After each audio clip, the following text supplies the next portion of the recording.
Hi everyone, welcome to day number 19। तो mission 100% धमाकेदार तरीके से चल रहा है। 90 डेज में हम बहुत आगे तक आ चुके हैं। अभी तक हमने कर लिया चैप्टर नंबर 1 गुडविल, और हमारा एडमिशन भी अब किनारे आ गया है। आज भी हम फुल लेंथ क्वेश्चंस करेंगे। रजिस्टर निकाल लो। और कितने लोगों ने ये जो अपनी बुकलेट है ये ऑर्डर कर दी? तुम्हारे ऑर्डर्स के बाद ही प्रिंटिंग स्टार्ट होगी। हम 10 से डिस्पैच करेंगे, बट आज तुम नीचे अपने डिस्क्रिप्शन में इस बुक को भर दो। I am inform. And Bhopal के स्टूडेंट्स APT आके कलेक्ट कर सकते हैं। ऑनलाइनर्स को 199 में हम शिपिंग भी करके देंगे। बस फॉर्म में पूरा प्रॉपर एड्रेस लिखो। Okay, bye. के सामने क्वेश्चन है। All of you at home please open APT booklet, page number 76, question number 64। हमारी सीक्वेंस का भी क्वेश्चन 64। हम लोग बेटा पहले अब नोट करेंगे कि हमें क्वेश्चन को पढ़ना कैसे है। ओके, चलिए स्क्रीन पे देखिए। सबसे पहले बेटा अपने को मार्क करना चाहिए कि पार्टनर्स कौन हैं। Abir and Divya are the old partners, और उनके रेशो पे बॉक्स बनाओ 3:1। जैसा मैं कह रही हूँ वैसा करते चलो, ताकि अपने को एग्ज़ाम में भी ऐसे ही करना है। पेपर चेकर आके तुमसे बोलता है don't write on your can, okay sorry ma'am we won't write now, वो चले जाए, फिर अपना चालू। हाईलाइटिंग करने के लिए कोई किसी को नहीं रोक रहा है, उसमें कोई दिक्कत नहीं है। तो ये ओल्ड रेशो था। देन मैंने तुम्हें सिखाया है हमेशा अपने को एडजस्टमेंट और बैलेंस शीट दोनों में से किसी भी एक को पहले चुन सकते हैं। तो मैंने बैलेंस शीट की जगह पहले एडजस्टमेंट चुने। दे डिसाइडेड टू एडमिट विभोर, ये नया पार्टनर है। फिर अपन ने हमेशा डेट नोट की और उनका शेयर नोट किया 1/5। अब Vibhor shall bring 80,000 as his share of goodwill premium. तो यहाँ पर अपना दिमाग, ये देखिए बेटा मैं आपको पास्ट एग्ज़ाम क्वेश्चन करा रही हूँ। ये दिल्ली 2018 का पेपर है। CBSE 3 पेपर बनाता है, एक पूरे इंडिया के CBSE का अलग, दिल्ली जोन का अलग, और फॉरेन में जो CBSE स्कूल्स हैं उनका अलग, 3। तो हर ईयर में अपने पास 12th बोर्ड के, कॉमर्स के, अकाउंट्स के 3 पेपर निकल जाते हैं। तो ये जो मैं अभी क्वेश्चन पिकअप कर रही हूँ ये पास्ट एग्ज़ाम क्वेश्चन है। इससे आपको ये भरोसा रहेगा कि ये लेवल ही पेपर में आता है। हावेवर 2020 में जब कोविड आया, तो कोविड वाले साल तो कोइंसिडेंटली ऐसी बात थी कि कैपिटल एडजस्टमेंट के क्वेश्चन को कोर्स में से काटे गए थे। तो 2020 के पेपर में आपको कैपिटल एडजस्टमेंट नहीं मिलेगा, 2021 में नहीं मिलेगा, 2022 में नहीं मिलेगा, 2023 का पेपर जो अभी गया उसमें भी नहीं मिलेगा। अभी जो आया 2023 में मिलेगा, और अब 24 विल बी नहीं, 24 वाले में पहली बार आया 4 साल के गैप के बाद। तो आपको 4 साल में कैपिटल एडजस्टमेंट नहीं मिलेगा। तो आप ये मत सोचना वो इम्पोर्टेंट नहीं है, वो कुछ दिनों के लिए टेम्पररीली कोर्स में से कटा था, जमानों से वही था पेपर में। ओके, तो मैं आपको दिल्ली 2018 का पेपर करा रही हूँ। अब इधर देखिए, तो विभोर गुडविल लाया, तो आपका दिमाग कैसा चलना चाहिए कि गुडविल ओल्ड पार्टनर्स को मिलती है सैक्रिफाइसिंग रेशो में। क्वेश्चन में कुछ भी मेंशन नहीं होता है अगर न्यू रेशो के बारे में, तो ओल्ड को ही सैक्रिफाइसिंग मानते हैं। बोलो हाँ या ना। तो आपने यहाँ पे लिख लिया 3:1। इतना दिमाग आपका चलना चाहिए। मैं आपको ये सिखा रही हूँ कि रीड कैसे करना है क्वेश्चन को। Then stock was over valued by 20,000, मतलब ये हम ज़्यादा लेके चल रहे थे वैल्यू, तो हमको अब रिवैल्यूएशन को डेबिट करना रहेगा, और बैलेंस शीट में से स्टॉक की वैल्यू अपने को -20 करनी। तो ऐसे लिख देना चाहिए, जिससे अपने को याद रहता है कि ये एडजस्टमेंट हमने टेक करी है। आप मेरे साथ ऐसे ही, भले ही आप ये मत लिखिए रिवैल्यूएशन डेबिट, ये तो आपको पता ही है, आप इसको नुकसान या लॉस कुछ भी बोल सकते हैं। यहाँ ज़रूर लिखिए कि स्टॉक में -20 करना है। Then a debtor whose dues of 5,000 were written off as bad debt last year paid 4,000 in full settlement, जिसको हम 0 मान चुके थे, अब उसने 4,000 दे दिए। तो ये हमारे लिए फ़ायदा है।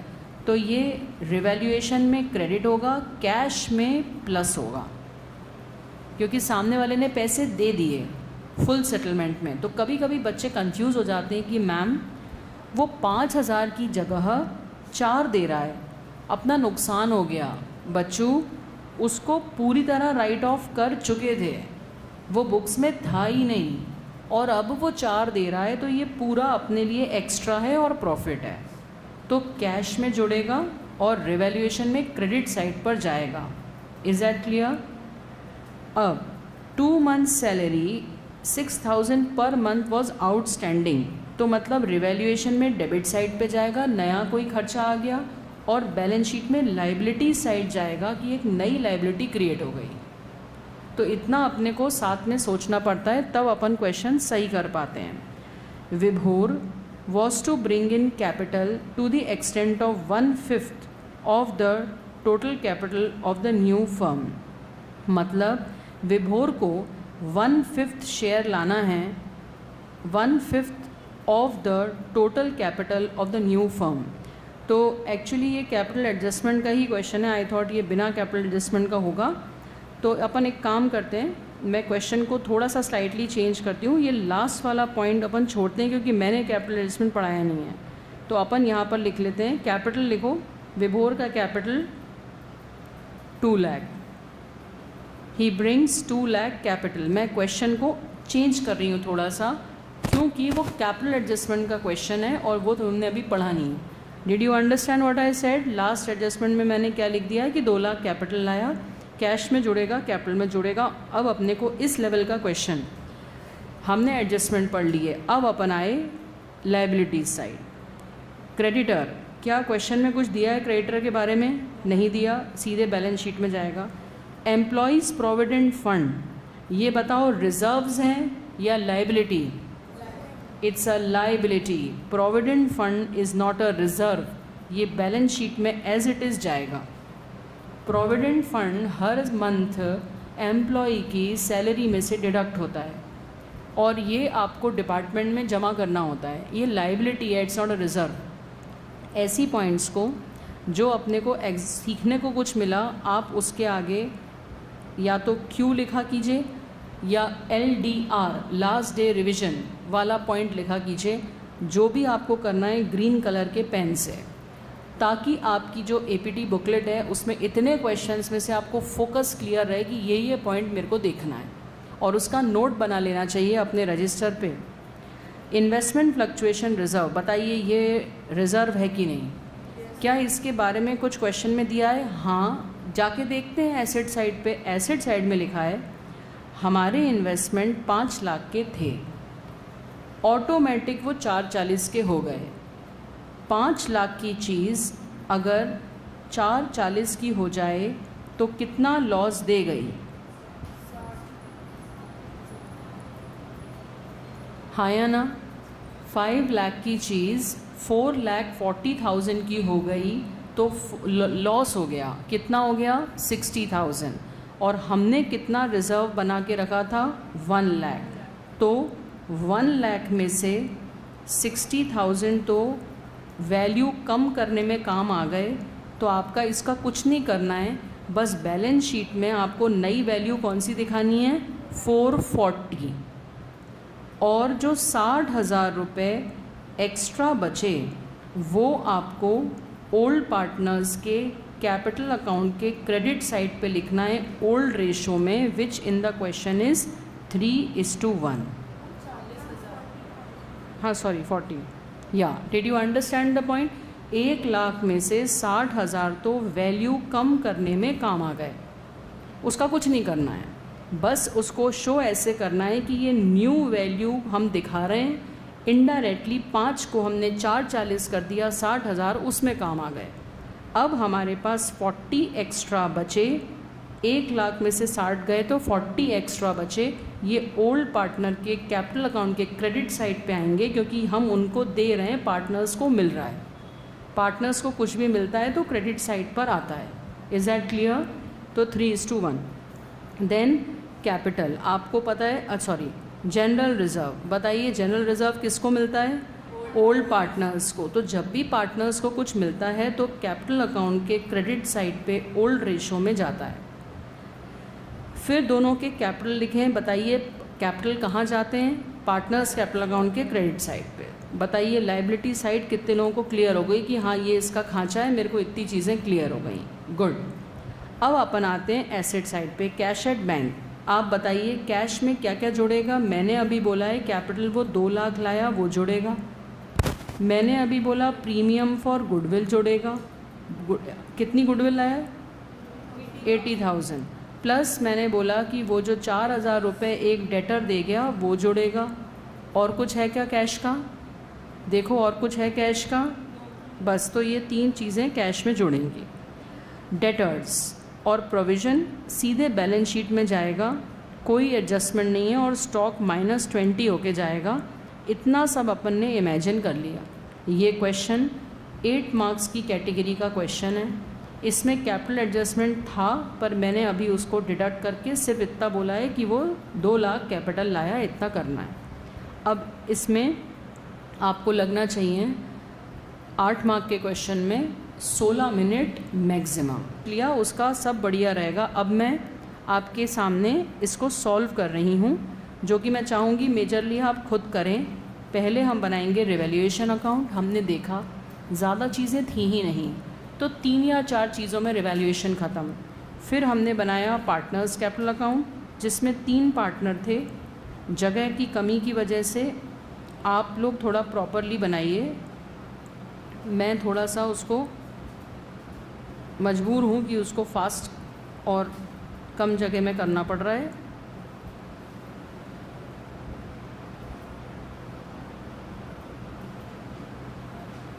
और बनाई मैंने बैलेंस शीट, हालांकि जगह कम है। फटाफट बेटा, तुमने टाइमर सेट कर दिया? 16 मिनट में करना है, फटाफट देखिएगा और करते जाइएगा, साथ में खुद कीजिएगा। जितना हो सके प्रॉपर फॉर्मेट में बनाइएगा।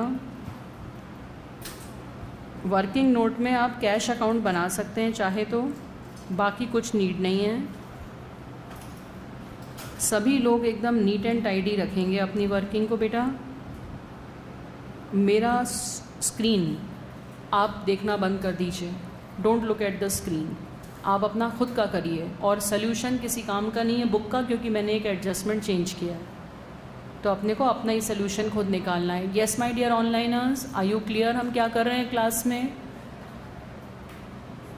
हाँ बेटा, मैं सब करवा दूँगी। हाँ बेटा, दोनों जगह जाएगा आयुष, आउटस्टैंडिंग सैलरी बेटा दोनों जगह जाएगा। ठीक है, अब आप लोग मेरा मत देखिएगा, अपन फटाफट करते हैं, एक साथ 10 मिनट बाद मिलते हैं।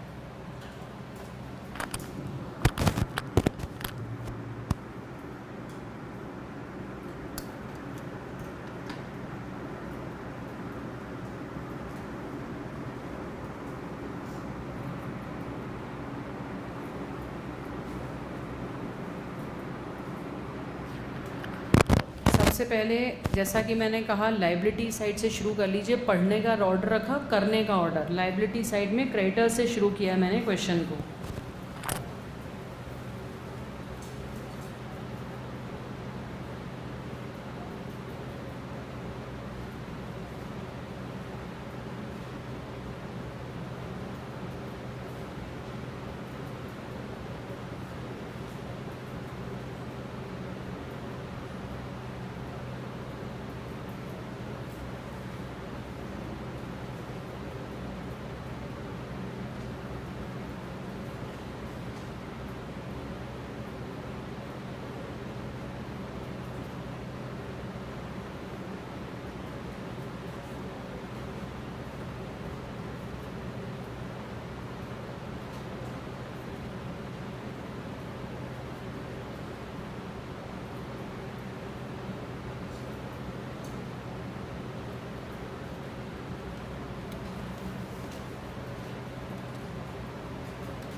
मेन पॉइंट है बेटा कि अपन प्रोसेस समझें। मैंने क्वेश्चन आपके सामने पढ़ा, पहले एडजस्टमेंट्स, फिर लाइबिलिटी साइड, फिर एसेट साइड। जब मैं सॉल्व करना स्टार्ट की तो मैंने एक एक चीज़ पे टिक लगाया कि मैंने क्रेडिटर देख लिया, ईपीएफ देख लिया, ऐसे करके मैं टिक लगाती गई तो कोई कन्फ्यूजन ही नहीं होगा। फिर मैं एसेट साइड पे आई और उसके अकॉर्डिंगली मैंने क्वेश्चन को सॉल्व किया।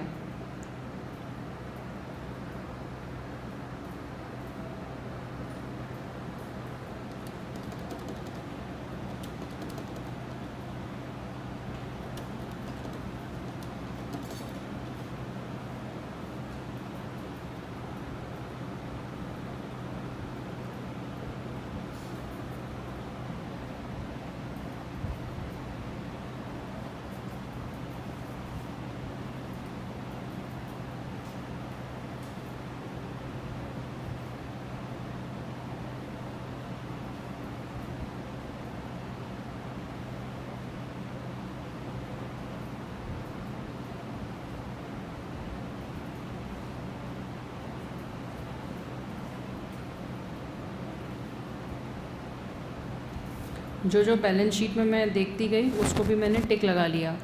आप प्रोसेस सही करेंगे तो आपको बिल्कुल दिक्कत नहीं होगी, और आप प्रोसेस नहीं करेंगे, अव्यवस्थित इधर से उधर कूदेंगे तो आपको बहुत दिक्कत होगी। ये प्रोसेस सेट करने में ही आपको थोड़ा सा समय लग जाएगा।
ये पास्ट एग्ज़ाम क्वेश्चन मैं कवर कर रही हूँ कि तुम्हें पता रहे कि एग्ज़ाम में भी इसी लेवल के क्वेश्चन आते हैं और तुम घबराओ ना। 8 मार्क्स में इस लेवल का क्वेश्चन आता है। मेन बात थी कि हमें ये समझ में आए कि सोचना कैसे है। पूरा क्वेश्चन फॉर्मेट में करके मुझे दिखाओ, फिर अपन नेक्स्ट क्वेश्चन पे मूव करेंगे।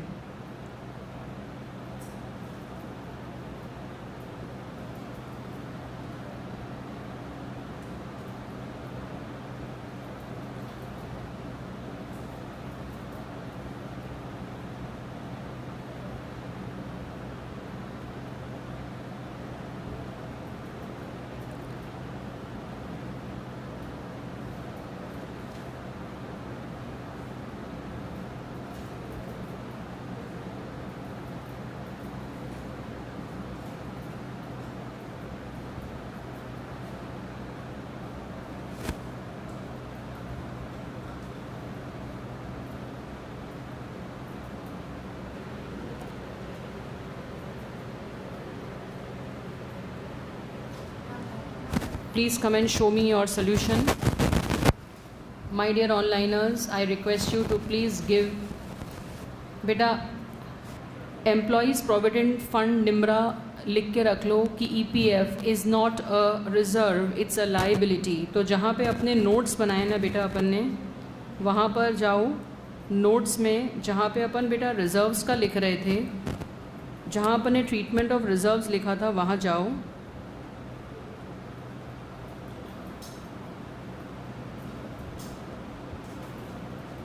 ट्रीटमेंट ऑफ रिज़र्व्स, वहाँ पर बेटा एक लाइन ध्यान से लिखो कि दिस नोट, जो भी इम्पॉर्टेंट पॉइंट्स होते हैं ऐसे लिख लिया करो, LDR कह के उनको। और उसमें तुम लिखना चाहिए तुम्हें कि provident fund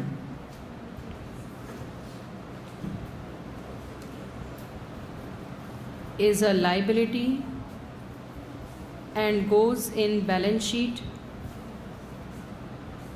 of new firm and distribute नहीं होती, नॉट डिस्ट्रीब्यूटेड, मतलब not distributed, not written off के कुछ भी वर्ड कह लो। ये चीज़ तुम्हें इस तरह से नोट करना चाहिए। उसके बाद और कोई तुम्हें डाउट आया हो तो मुझे बताना। बाकी ये सोल्यूशन मैं खोल तो दे रही हूँ, बट सोल्यूशन तुम्हें देखना पड़ जाए फिर मज़ा नहीं है बेटा। और मेरे पास स्क्रीन बहुत छोटी है, मेरा बड़ा वाला आईपैड भी नहीं है मेरे पास अभी, तो स्क्रीन इतनी छोटी तो खिंच पिच करके तुम्हें ये नहीं सीखना है कि तुम मेरे से ये सीख लो। साफ़ सुथरी होनी चाहिए तुम्हारी बैलेंस शीट, मेरी जैसी नहीं। आओ बेटा, एक मिनट तुशी, मैं देख रही हूँ, बाकी सब भी दिखा। वेरी गुड, गुड, ठीक है, चलेगा चलेगा चलेगा। सब लोग बेटा बैलेंस शीट में फिगर्स इन रुपीज़ लिखो। Balance sheet post admission word लिखो, आफ्टर एडमिशन ये वर्ड लिखना ज़रूरी होता है। Balance sheet as on date भी लिख सकते हैं या आफ्टर एडमिशन भी लिख सकते हैं। ये छोटी छोटी चीज़ें हैं जिनसे मार्क्स अपने फ़र्क होते हैं बेटा। रिवैल्यूएशन में डेबिट क्रेडिट लिखो बेटा, पार्टनर्स कैपिटल अकाउंट में डेबिट और क्रेडिट लिखो। और सबसे बड़ी बात है क्वेश्चन को पहले पढ़ना, मेन बात है क्वेश्चन को पहले पढ़ना और पढ़ते वक्त चीज़ों को देखना। और प्लस जो मैं तुम्हें सिखाती हूँ कि यहाँ पर हमेशा बेटा अपने को ऐसे रेशो लिख देना चाहिए। एग्ज़ामिनर को अच्छा लगता है कि लॉस बच्चे ने किस रेशो में बांटा। और यहाँ पर बेटा भी मेरी आदत है लिखने की, जिससे ये हमको पता चलता है कि हमें पता है कि ओल्ड रेशो में बटा है। और प्रीमियम फॉर गुडविल हम स्टार मार्क करके भी लिख सकते हैं, या फिर हम यहाँ पर, हमें एक अच्छे स्टूडेंट की निशानी है कि वो इस तरह से लिखें, sacrificing ratio is old ratio, that is 3:1. Goodwill is distributed in that ratio. Full marks अगर आपको 100 मार्क्स चाहिए तो आपको बहुत स्पेसिफिक चलना पड़ेगा। फटाफट दिखा दो, दूर से ही दिखता हो तो टैली हो गई, बैलेंस शीट तो वैसे ही सही है। क्वेश्चन तो कर लो।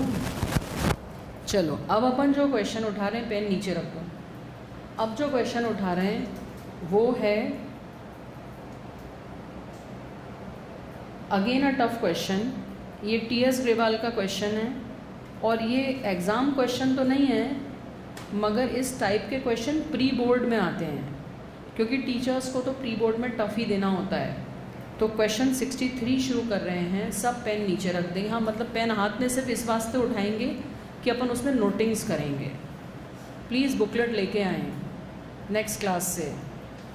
इतने बड़े बड़े क्वेश्चन डिक्टेट कैसे हो पाएंगे, पढ़ना कैसे। चलिए, pen down. For notings you can note, not for solution.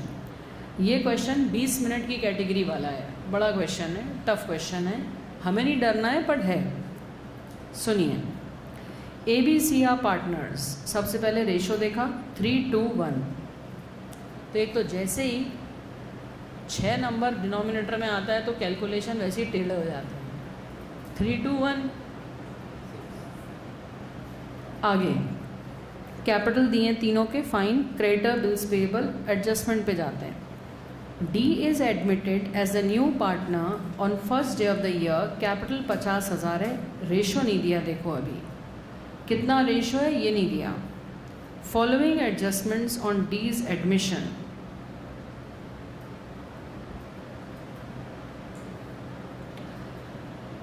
Out of creditors, बड़ा ही इंटरेस्टिंग क्वेश्चन है, टफ भी पड़ सकता है किसी किसी को, इसलिए एक ही बार में ध्यान से सुन लो।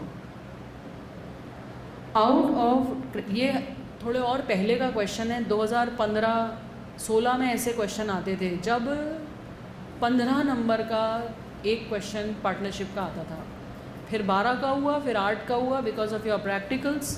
तो अब ये लेवल के क्वेश्चन नहीं आते, पर इसके एडजस्टमेंट काफ़ी अच्छे हैं, वो आ सकते हैं। Out of creditors 10,000 is due to D, it will be adjusted against his capital.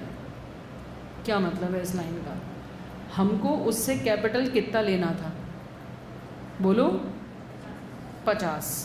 तो वो कैश में लाएगा 40, क्योंकि क्रेडिटर वही हमारा क्रेडिटर था, तो हमने क्रेडिटर की वैल्यू कम कर दी और इस तरह से उसका कैपिटल अकाउंट 50 बना। अब इसमें पूरी 11th क्लास की जर्नल एंट्री की नॉलेज अप्लाई हो गई। हमें पार्टनर से लेने थे, मतलब हमें उसे देने थे 10,000। तो उसने कहा मैं 10,000 क्यों लाऊं, तुम्हें मुझे ही तो देने थे। तो हमने उतने से क्रेडिटर कर दिया कम कि अब वो हमारा क्रेडिटर नहीं है, अब उसका कैपिटल में वो ऐड हो गया और बचा हुआ बैलेंस जो भी रिमेनिंग था 40 वो ले आया। तो ऐसी जर्नल एंट्री आपको करनी पड़ेगी इन वर्किंग नोट। बताओ क्या लिखा है क्वेश्चन में? हमें क्रेडिटर, हमारा वो जो न्यू पार्टनर है ना, हमारा क्रेडिटर था, हमें उसको 10 देने थे। तो उसने कहा मेरे अकाउंट में से सेटल कर लो। तो हमने क्रेडिटर 10,000 कम कर लिया, उससे बोला तुम सिर्फ 40 ले आओ और कैपिटल उसका 50 मान लिया। लिखो इस एंट्री को वहाँ पर रजिस्टर पे लिखो, डी डी डी डी। बात समझ में आई? 10 हमें उसी को देने थे, तो हमने उतने से क्रेडिटर कम कर लिया और बचा हुआ वो 40 ले आया और उसका कैपिटल अकाउंट हमने 50 कर दिया। चलिए आगे, इतना लिख लो। नहीं बच्चे, फॉर्मेट नहीं बनाना है। हेलो, फॉर्मेट नहीं बनाना है। रजिस्टर पे लिख लो या फिर नोट बना के लिख लो। इंपॉर्टेंट क्वेश्चन सॉल्व कर रहे हैं, ये इसके लिए तुम क्लास आए हो। फॉर्मेट तो तुम्हें आ ही गया बनाना। Advertisement expenses of 1200 were to be carried forward as prepaid. इस लाइन का मतलब है कि हमने कुछ खर्चा ज़्यादा कर दिया था, अब वो हमारा एसेट बन गया है, तो आपको रिवैल्यूएशन को क्रेडिट करना है, फ़ायदा हो गया, और बैलेंस शीट में प्रीपेड एक्सपेंस दिखाना है on the asset side. Hindi में जब आप कोई खर्चा ज़्यादा कर देते हो और वो नेक्स्ट ईयर का एसेट बनता है तो रिवैल्यूएशन के क्रेडिट साइड पे ज़्यादा फ़ायदे की बात है और बैलेंस शीट में एसेट क्रिएट हो जाता है। आगे, expenses debited to P&L includes 2000 paid for B's personal expense. कोई क्या मुझे इसका मतलब बता सकता है? B हमारा पार्टनर था, उसके घर पे कोई प्रोग्राम था और फर्म ने पे कर दिया और हमने उसको फर्म के P&L में लिख लिया, मतलब हमने एक्स्ट्रा खर्चा बुक कर दिया, वो हमारी फर्म का खर्चा। तो अब हमें किससे लेना है? जब किसी पार्टनर से कुछ लेना होता है तो उसका कैपिटल अकाउंट क्या करते हैं? डेबिट। और हमारा फ़ायदा हो गया क्योंकि हमने एक्स्ट्रा खर्चा बुक कर लिया था, तो ये रीवैल्यूएशन में क्रेडिट होगा। जर्नल एंट्री लिख लीजिए, या आपको एग्ज़ाम में जर्नल एंट्री ही हर चीज़ में हेल्प करेगी। फिर से सुन लीजिए, हमारा एक पार्टनर था बी, उसका खर्चा फर्म ने कर दिया था, तो अब हम उससे वसूल करेंगे। तो हमने बी को बोला तुम्हारा अकाउंट हम डेबिट कर रहे हैं, और चूँकि हमारा फर्म का खर्चा नहीं था वो, तो हमारा खर्चा हमें कम करना है, तो फ़ायदे की बात है, तो रिवैल्यूएशन को क्रेडिट करेंगे। Did you understand the point? एक एक पॉइंट पे वर्क करो, क्योंकि छोटे छोटे पॉइंट से ही क्वेश्चन बिगड़ते हैं, फुल लेंथ क्वेश्चन।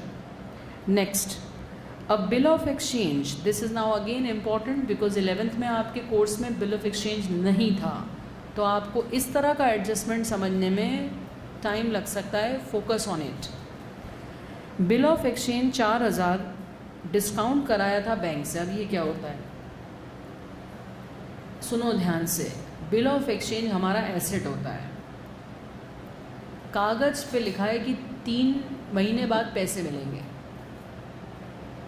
उसको कहते हैं बिल ऑफ एक्सचेंज। मुझे आज ही पैसे चाहिए, तो हम बैंक के पास जाते हैं और बैंक से बोलते हैं कि सर आज पैसे दे दो कमीशन लेके। बिजनेस स्टडीज़ में आई गेस तुमने ये चीज़ पढ़ी होगी, discounting of bills of exchange. नहीं पढ़ी, छोड़ो, अभी तो सुन लो।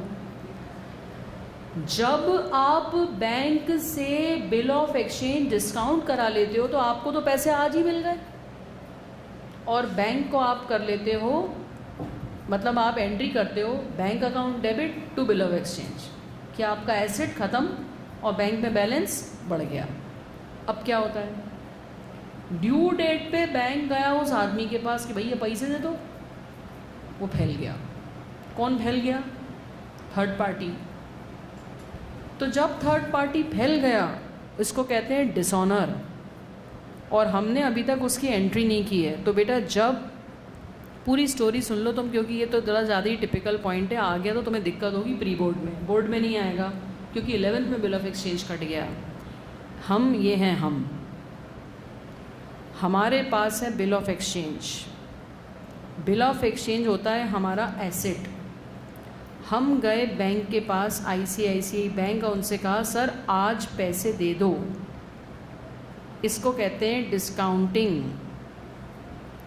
डिस्काउंटिंग का मतलब होता है कि आपको पैसे आज मिल गए, एसेट ख़त्म। मगर ड्यू डेट पे बैंक जाता है उस पार्टी के पास जिसने आपको बिल दिया था, और अगर इसने डिसऑनर कर दिया, ये जो भी थे, तो आप जर्नल एंट्री करते हो। This here's the catch. Supposing ये जो भी आदमी था, ये फिर से आपका बन गया डेटर। क्यों? पहले उसने आपको क्या दिया था? बोलो, पहले उसने आपको क्या दिया था? वो आपके हाथ में क्या था? एसेट। आपको पैसे मिलते, पर आपको जल्दी थी, तो आप कहाँ चले गए? बैंक के पास। बैंक ने आपको उसी वक्त पैसा दे दिया। अब ड्यू डेट पे बैंक उससे पैसे लेने जाएगा, वो फैल गया उस दिन, तो आप उसको छोड़ोगे थोड़ी, आप उसको बोलोगे तुम हमारे फिर से डेटर बन गए, और टू बैंक करोगे, क्योंकि बैंक आपसे कहेगा लाइक अ क्रेडिटर कि पैसे वापस करो, तुम्हारी पार्टी ने पैसे ही नहीं दिए। तो बैंक आपका कौन बन गया? क्रेडिटर। बैंक बैलेंस कम हो गया आपका, और ये आपका फिर से आप उससे वसूल करोगे कि नहीं? फिर से क्या बन गया? डेटर। तो ये जाके डेटर्स में ऐड होगा बैलेंस शीट में, और बैंक अकाउंट में से माइनस होगा। इतनी लंबी स्टोरी है, इसीलिए ये बड़ा डेंजर टॉपिक होता है एडमिशन, क्योंकि इसमें पूरी 11th क्लास घुसा देते हैं। और ऐसा मत सोचना कि ऐसा एडजस्टमेंट आ ही नहीं सकता, कुछ भी आ सकता है बोर्ड में। पेपर चेकर को नहीं पता होता है कि 11th में से बिल्स ऑफ एक्सचेंज कट गया है, पेपर सेटर को मतलब। अरे तुम्हें समझ में कैसे आएगा यार, तुम सुनोगे तो समझ में आएगा ना। पूरा चैप्टर का उन्होंने जिस्ट पूछ लिया, तुमने चैप्टर पढ़ा नहीं है। सुनो ध्यान से, एक ही बार और बोल रही हूँ, बस सुनना ध्यान से। ये हैं हम, हमारे हाथ में क्या है? बिल ऑफ एक्सचेंज इज़, एक बार और सुन लो बस finally. Bill of exchange debtor का सब्स्टिट्यूट होता है। कोई डेटर से आपको पैसे लेने थे तो उसने एक कागज़ पे लिख दिया कि मैं आपको 3 महीने बाद इतने पैसे दूंगा, इसको कहते हैं बिल ऑफ एक्सचेंज। बट क्योंकि बिज़नेस में आपको पैसे जल्दी चाहिए होते हैं तो आप जाते हो बैंक के पास और उनसे कहते हो सर आज ही पैसे दे दो। इस गतिविधि को कहते हैं डिस्काउंटिंग। तो आपके हाथ से बिल किसके पास चला गया? बैंक के पास, और आपको क्या मिल गए? पैसे। अब वो बिल किसके पास है? बैंक के पास। ड्यू डेट पे बैंक किससे लेने जाएगा? आपके डेटर से। उसने हाथ खड़े कर दिए, मैं नहीं दे रहा पैसे, तो बैंक किसके पास लौट के आएगा? आपके पास। बैंक के कस्टमर कौन हो? आप। तो बैंक डिस्काउंट जब ये मना कर देगा तो बैंक आपके पास आएगा और आप एंट्री करोगे कि सर सॉरी माफ़ करो, गलत आदमी के पास भेज दिया। वो आदमी हमारा फिर से डेटर बन गया और बैंक हमारा क्रेडिटर बन गया कि सर हम आपको पैसे वापस देंगे, आप चिंता मत करो। तो इस पूरी स्टोरी को कहते हैं डिस्काउंटेड बिल ऑफ एक्सचेंज का डिसऑनर। अब आप इसको ड्रॉ करिए, इस पूरी स्टोरी को ड्रॉ करिए, इसको जल्दी।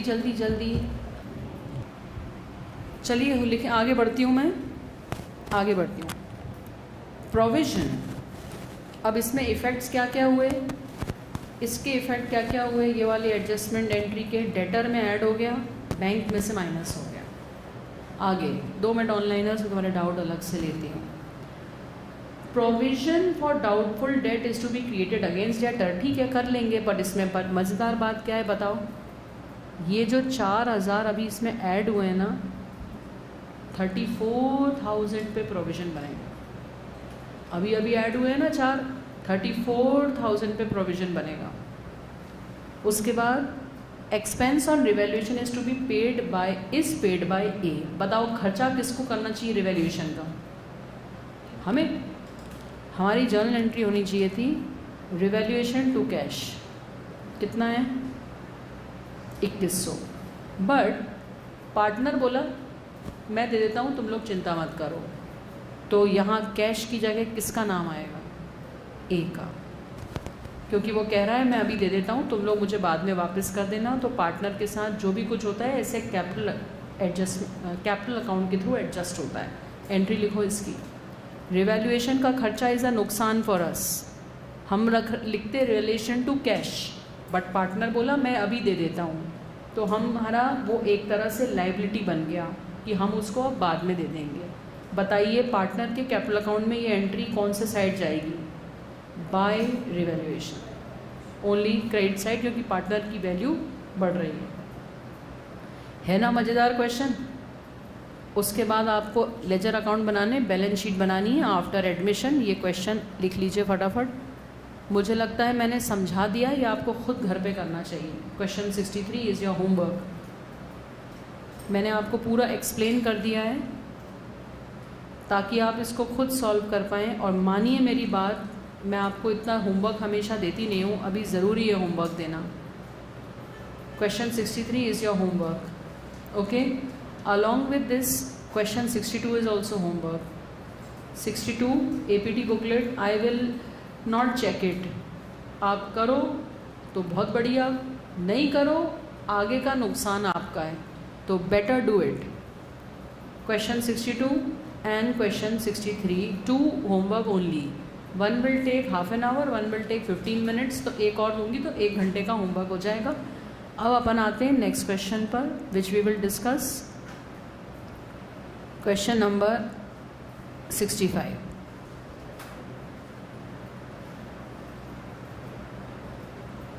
Question 65, please open APT booklet question 65। चलो आते हैं अपन question number 65, APT booklet question 65। अपनी सीक्वेंस ना बिगड़ जाए। अपन कौन सी सीक्वेंस पे चल रहे हैं? अपन ने आज क्लास में कौन सा किया? 64 ना, तो अपना भी ये क्वेश्चन 65 है और बुकलेट का भी क्वेश्चन 65 है। वो होमवर्क जो दिए हैं वो अलग से तुम कर लेना, इसी बुक मेन रजिस्टर में ही कर लेना। Question number 65, Sushil and Satish are partners in a firm, ratio 3:2। Balance sheet उनकी दी गई है, नीचे लिखा है 1 अप्रैल समीर आया फॉर 1/6 शेयर। समीर लाया 40,000 एज कैपिटल। बताओ कैपिटल आता है तो पार्टनर कहाँ कहाँ जाता है? कैश में जुड़ता है, पार्टनर्स कैपिटल अकाउंट के क्रेडिट साइड पे। He is unable to bring goodwill. Please tell me, जब कोई पार्टनर गुडविल नहीं ला पाता है तो क्या करते हैं? उसका अकाउंट डेबिट करते हैं और बाकी लोगों को क्रेडिट करते हैं। किस रेशो में? Sacrificing ratio. जब किसी क्वेश्चन में कुछ नहीं लिखा होता तो ओल्ड को ही क्या मान लेते हैं? सैक्रिफाइसिंग। तो ओल्ड कितना दिया है? 3:2। तो हम गुडविल जो भी आगे दी होगी क्वेश्चन में उसका अकाउंट डेबिट करेंगे, दूसरे दो का क्रेडिट करेंगे in sacrificing ratio. Is that clear? Journal entry करके उसकी पोस्टिंग करना आता है। जिन पार्टनर्स को मिल रही है गुडविल उनके क्रेडिट साइड पे आता है और जिनको नहीं, जिसको देना है उसके डेबिट साइड पे आता है। क्या इस क्वेश्चन में प्रीमियम फॉर गुडविल अकाउंट खुलेगा? नहीं। याद रखो, जब पार्टनर कुछ नहीं लाता तो प्रीमियम अकाउंट नहीं खुलता, अकाउंट टू अकाउंट एडजस्ट होता है। धीरे धीरे जब क्वेश्चन करते जाओगे तो बैठता जाएगा दिमाग में। शुरू में तुम्हें इसी चीज़ को सोचने में, प्रोसेस करने में टाइम लग रहा था कि ये होता क्या है। अब आने लगा तो और भी आने लगेगा। Practice will make you perfect. Continuing आगे,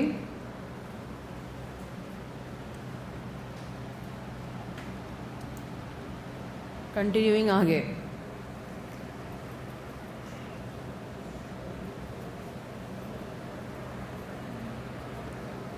claim on workers compensation is 3,000। तो प्लीज़ टेल मी, क्वेश्चन में वर्कमेंस कॉम्पनसेशन कितना है?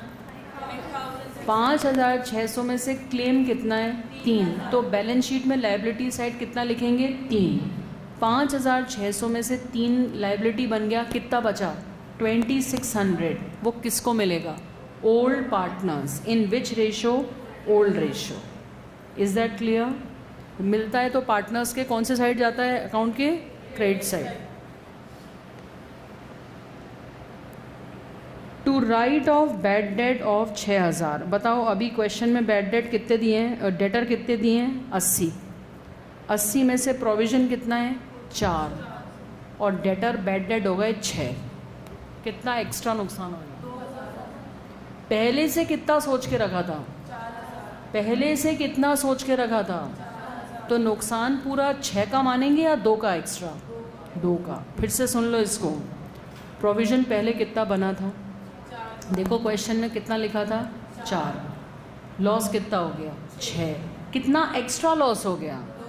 तो ये 2 जाएंगे रिवैल्यूएशन के डेबिट साइड पे। और अब बताओ डेटर की वैल्यू बैलेंस शीट में कितनी जाएगी? 80 पहला था, 6 नुकसान हो गया, 74।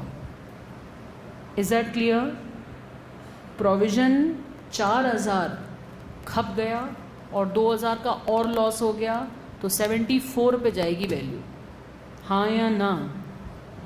कहीं भी डाउट है ना तो बेहिचक पूछ लो, 50 क्वेश्चन पूछ लो, कोई टेंशन नहीं है। बट चुप रहना तुम्हारे लिए बहुत घातक है। किससे पूछोगे? स्कूल में तो ऐसे एक एक क्वेश्चन का डिस्कशन हो नहीं पाएगा। तुम क्लास ही इसलिए आते हो क्वेश्चन समझने के लिए, तो समझो तो सही, पूछो तो सही। अगला, creditor are to be paid 2,000 ज़्यादा। फ़ायदा हो गया कि नुकसान? रिवैल्यूएशन में डेबिट साइड। और क्रेडिटर की वैल्यू कितनी दी है? 20। तो नई बैलेंस शीट में कितना लिख दूँ? 22,000। ओके। आकाशी, तुमने बोला कि मैम बैड डेट फिर से बता दीजिए। एक मिनट रुक जाओ प्लीज़। सी क्वेश्चन में लिखा है बेटू,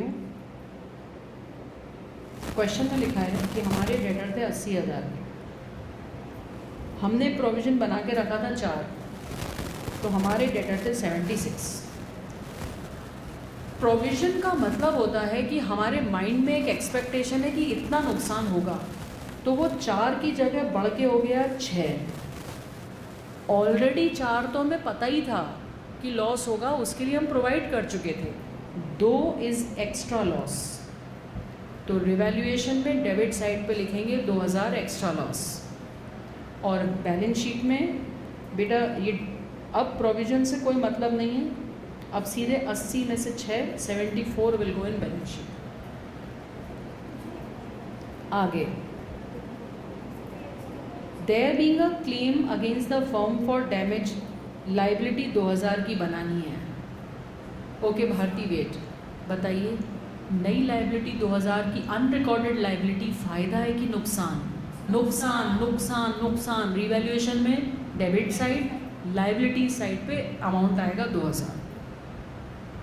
सिर्फ बच्चों क्वेश्चन पढ़ने से ही होगा। It may be painful for you कि मैम समझ नहीं आ रहा, कोई मतलब नहीं है बोलने से, सुन के ही होगा। सुनते आने लगेगा। शुरू में तुम्हें इतने में भी दिक्कत हो रही थी, ये कैश ला रहा है तो इधर से इधर जा रहा है, बन रहा है धीरे धीरे। Outstanding rent brought down to 11,200। बताओ पहले क्वेश्चन में कितना लिखा था आउटस्टैंडिंग रेंट? अब ये 13 नहीं है, ये कितना है?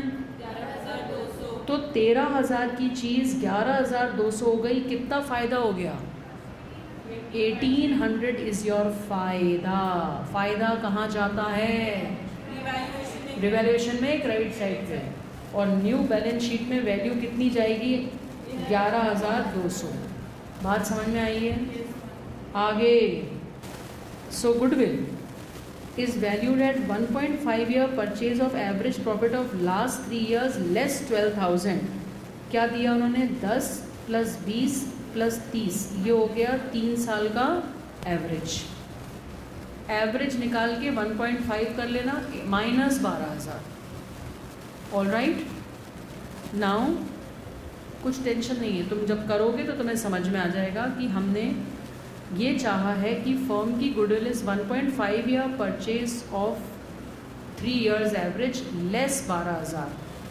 पहले एवरेज निकालना, इंटू 1.5 करना, जितनी गुडविल आ जाए -12,000। वो ऐसा चाहते हैं तो चाहते हैं, वो तो वैल्यूएशन है उनका। उसके बाद बस हो गया। तो ये क्वेश्चन आप होमवर्क के रूप में करिएगा। इसी तरह के इन्फॉर्मेटिव वीडियोस देखने के लिए हमारे चैनल को सब्सक्राइब करें और लेटेस्ट वीडियोस को सबसे पहले देखने के लिए बेल आइकॉन को हिट करें। साथ ही लाइक और शेयर करना ना भूलें। APT educating India.